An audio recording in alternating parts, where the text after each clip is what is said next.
Pak satu-satu dipakai lagi bisa nanti untuk anaknya. Celana pun juga demikian.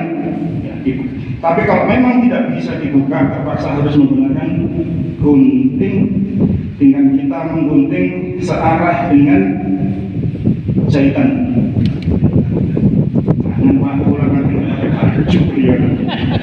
Naik ke sini, kemudian ke sini, terus naik ke atas.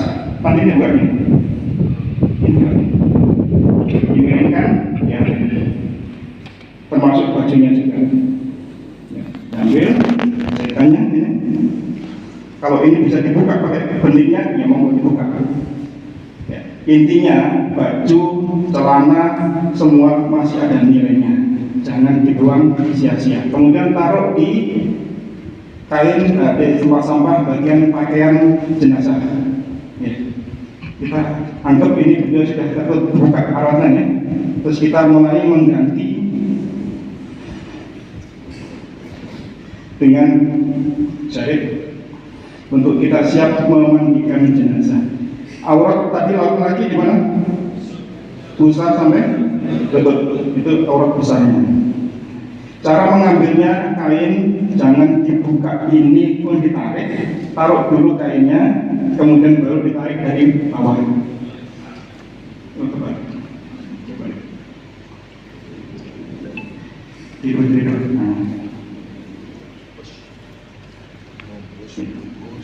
Ini ditarik. Dengan demikian kita tidak melihat aurat besarnya si jenazah.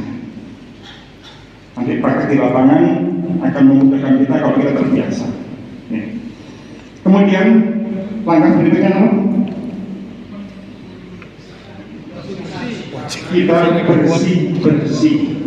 Apa yang seharusnya kita bersihkan, kita bersihkan.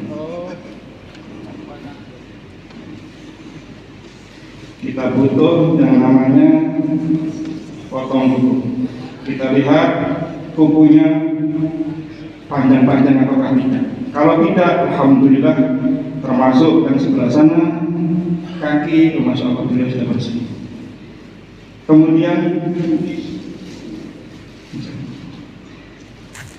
cotton bud, baby oil, ini kita gunakan untuk membersihkan mungkin bekas dari rumah sakit.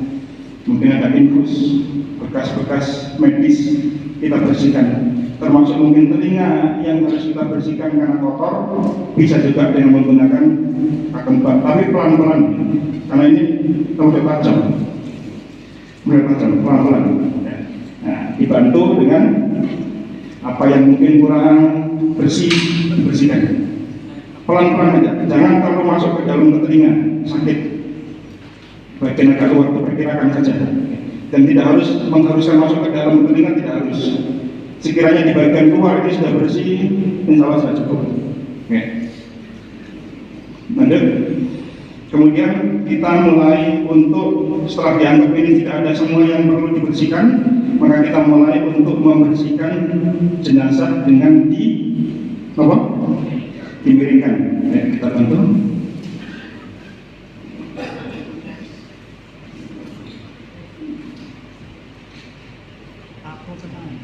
Kalau ada berangkat yang ini enak orang. Kalau nggak ada, kalau ada ini mbak, kita yang sini nggak usah ngomong yang ini. Kalau masalahnya kan tidak semua ada yang gini, ya kan? Maka perlunya orang untuk membantu mengangkat beliau. Kalau yang menik seperti ini, beliau bisa bangun sendiri. Maka kita mulai untuk mengurut bagian perut. Jangan terlalu ditekan, jangan terlalu lembut. Kalau ditekan sakit pak. Dengan cara yang jauh, kakinya agak dibenggangkan, kayak orang lahiran gitu loh, dibenggangkan. Nah, jadi satu sini megangi, satu sini ngurut ini, yang tangan kiri di sebelah sana mencepuki. Jadi ini kerja tim sebenarnya pak, kerja tim. Maka ada yang bersihkan perut.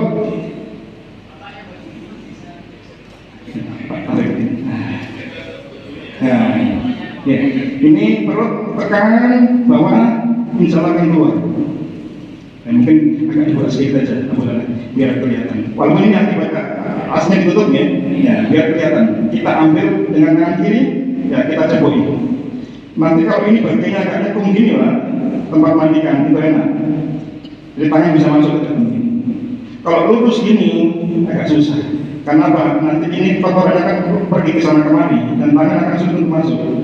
Kecuali ini akan diberatkan gini. Tapi kan tidak semua jenazah dikerjakan kayak gini. Bisa dipahami ya? Ya. Jadi kita ambil dengan tangan kiri, kita bersihkan, kita cepuin. Terus sampai sekiranya kita rasa bersih, baru kemudian kita pakai tas kayak kapas. Kapas, ya.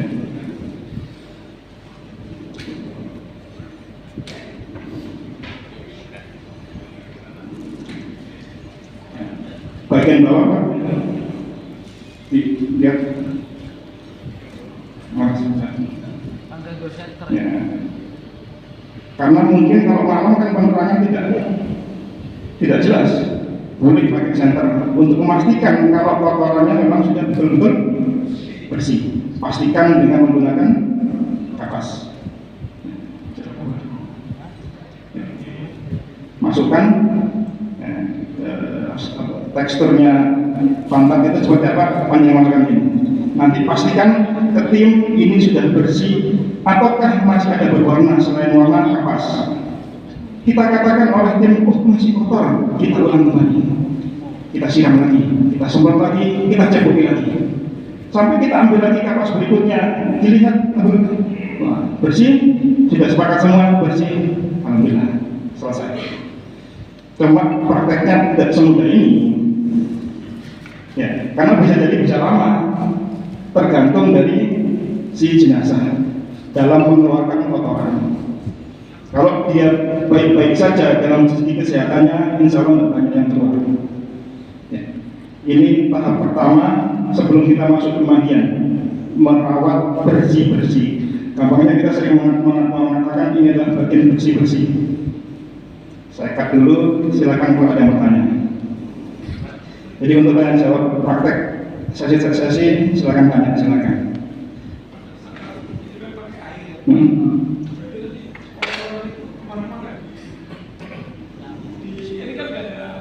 Oh, di sini ya. Kalau yang tidak pakai berangkat ini, itu ada yang tempat memandikan jenazah terlebih gini. Terus nanti pembuangannya pastikan ini arahnya ke tempat got, jangan terbalik ke sana. Ya. Karena apa? Nanti biar kotornya baik langsung ke belakang, langsung ke bawah, langsung ke pembuangan. Kalau ini potensinya punya penyakit, maka nanti got tadi itu silakan bandingkan siram detol.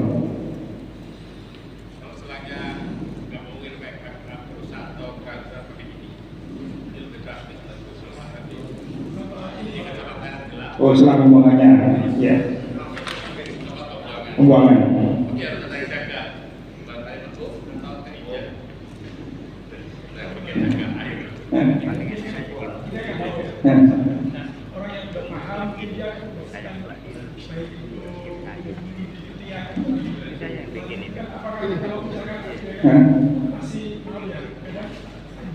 Oh, ya. Tidak harus, tidak usah. Nanti kalau kita bersihkan, mohon maaf, bulu-bulu kemaluan, nanti repot. Terpaksa kita harus buka gini. Nggak mungkin kan? Iya, jadi sudah anggap saja itu sebuah keuzuran bagi yang bersangkutan. Nggak usah, nggak harus dipotong. Untuk yang bagian tidak harus dipotong. Ya. Nanti apa? Karena mudorotnya lebih besar timbulnya daripada kalau kita melakukan itu. Maka diberikan saja tidak apa-apa. Yang penting bagian ini nanti kita bersihkan betul bagian selangkangannya. Ya. Lagi.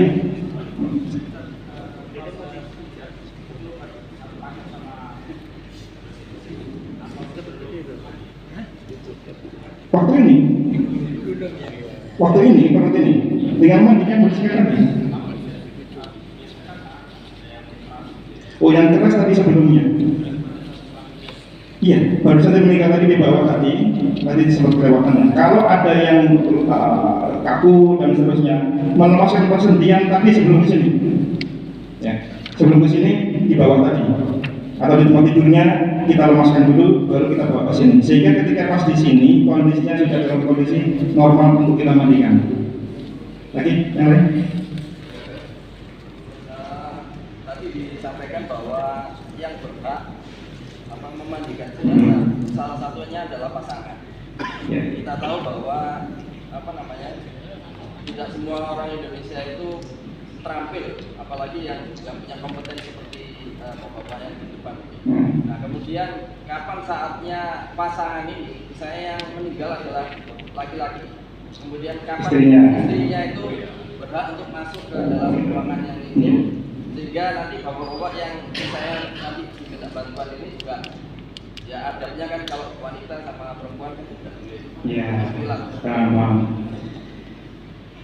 Maka itulah enaknya kalau punya R1 sampai R4.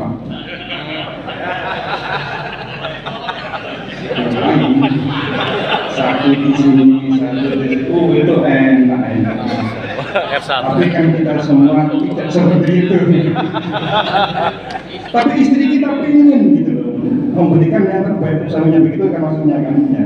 Nanti kalau misal ada seorang istri yang ingin membantu mandian jenazah suaminya, maka nanti bagian akhir.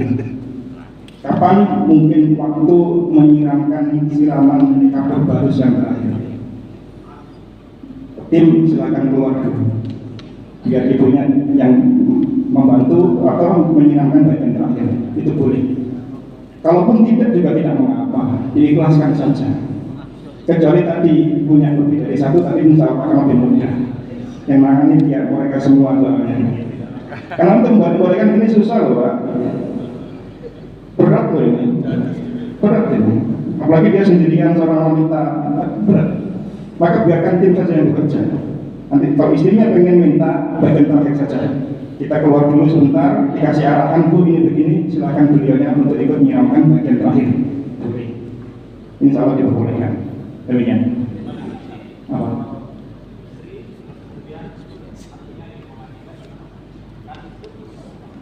Ya sama berarti. Tim ibu-ibunya pergi dulu. Siapa? Suaminya sendiri. Bisa, suaminya sendiri. Kalau bisa tidak apa-apa.